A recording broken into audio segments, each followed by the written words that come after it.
What is going on, everyone? It is Tyler McKinney back here again, and today we are getting back into football. Specifically, we're getting back into the USFL. We got a couple things we need to talk about today, and I'm pretty excited to talk about them. Now, if it's your first time here, glad to have you. If you're a return viewer, thanks for coming back, and thanks for watching more videos. And if you haven't yet, consider subscribing. Now, you know I give you a thumbs up at the end of every video, and I'd appreciate it if you'd give me one down in the comments, down before the comments section, but after you give me that thumbs up, definitely leave a comment, because you know every like, every subscribe, and all your comments definitely help out the channel. And you know I love interacting with you guys down there. You guys have some great ideas, and you come up with some stuff that I absolutely never would have thought of in my entire life. So I thank you for interacting with me down there with it. Now, without further ado, let's go to our first bit of information. And listen, this was just a formality that needed to happen,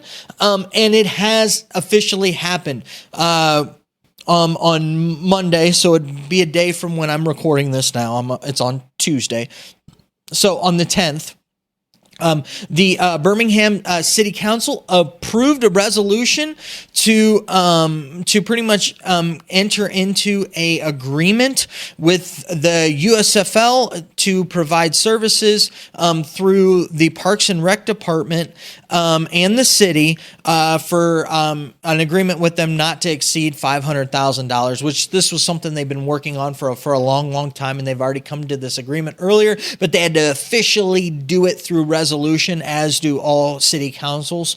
And so, you know, that was just one step, one hurdle that was really left there for them to fill. So they got it done. They got it taken care of. So that's one formality out of the way, and they can continue on to working on the on-field product, because that's really what's going to be bringing people back. And, you know, for the city, this is a great thing. Obviously, you're going to be doing a hub city thing. It's going to be bringing in millions upon millions of dollars into the into the city, into the you know, the local area. So it obviously makes sense for them to do this. $500,000 to get $1 million makes total sense here. So it's good to see that things are rolling in the direction that they need to for this league to succeed. Now, I really want to get into the meat of this. And so I want to spend some time talking about this, because I think that this is a really neat thing, and it's something that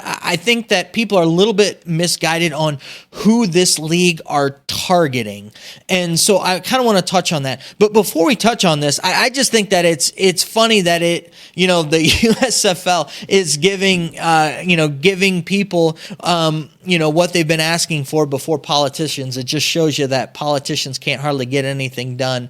And it takes, an organization to do this. But you see a lot of, all joking and kidding aside, you see a lot of businesses nowadays have these type of incentives. And what type of incentive am I talking about? Well, the USFL has come out and said that they're giving all players and their staff tuition-free, debt-free college degree programs, meaning they can go into college pretty much on the USFL's dime. And I think that this is a pretty cool thing. Now, it's only 2 programs, and people can say, well, these aren't the most prestigious, this isn't that, blah, blah, blah. Listen, a lot of times to get your foot in the door, you just need the degree. And what really sells you is you. I'm going to say that again. For all of you out there that are in college or going to college, you need to hear this. When you get out of college, and again, I am somebody who has a college degree, okay, from an accredited institution, that institution isn't what gets you the job. A lot of times your degree is what gets you in the door. It's what gets your resume looked at. It's what opens up the initial opportunity, that piece of paper. What gets you the job is you, your personality, how you show that you got those credentials, how you present the work that you did on the paper at the interview, going through and doing all the tests that you need to for that position, whatever it be.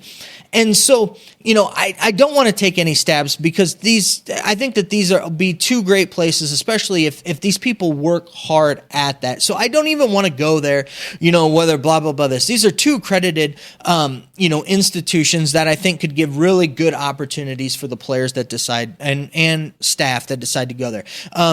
So pretty much what they've done is they've done a deal with, I think it's Strategic Education, and they have Strayer University and Capella University, and so those both offer both undergrad and master's programs. So you can get your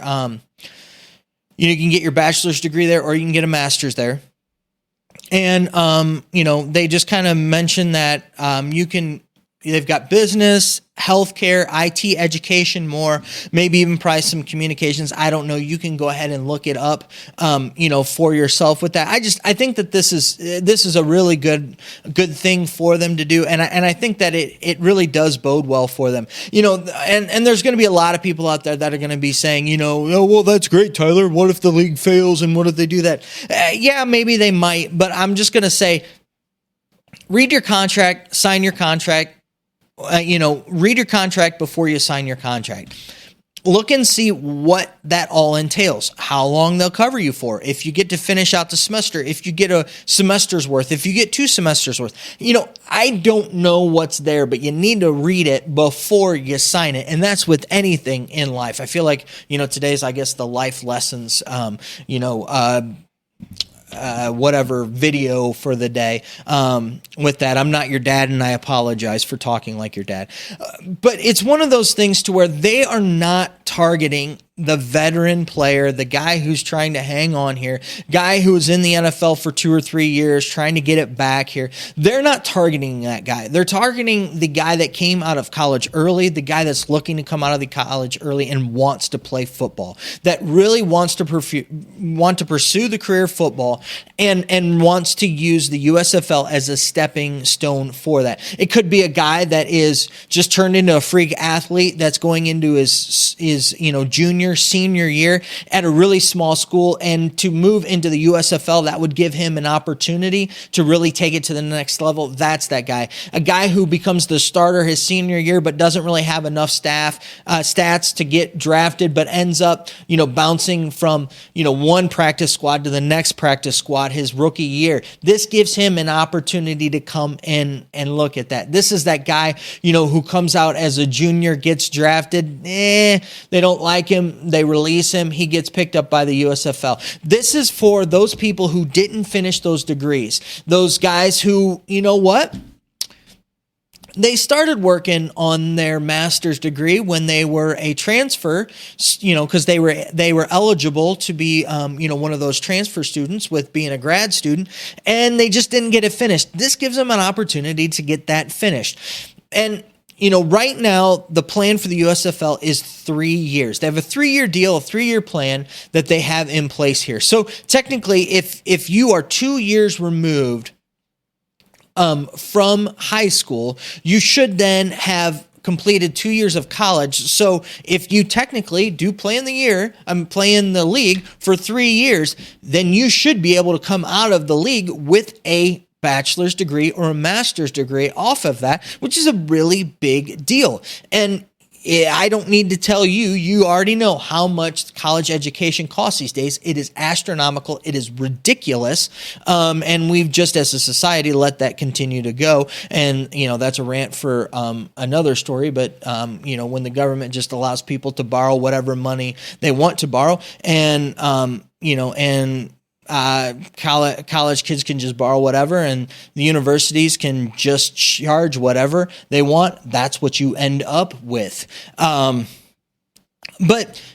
that all being said, that can translate into, literally tens of thousands, even into hundreds of thousands of dollar value for the player, for that staff member, whoever that might be. And so if I'm looking at this is just another one of those things that they're not looking for 5-year vets. They're not looking for 7-year vets. They're not looking for a guy who's trying to extend their career. They're not looking for that guy that's been a journeyman or, around the league. They're looking for that talent that hasn't been found yet. They're looking for that talent that's just on the cusp of stardom, stardom in the, moving up into the league, into the NFL. They're looking for that guy that wants an opportunity to, try his skills at a higher level than where he has been. I mean, you look at those phenoms, those freaks that are playing in mid-majors, for mediocre teams or, teams that are just okay.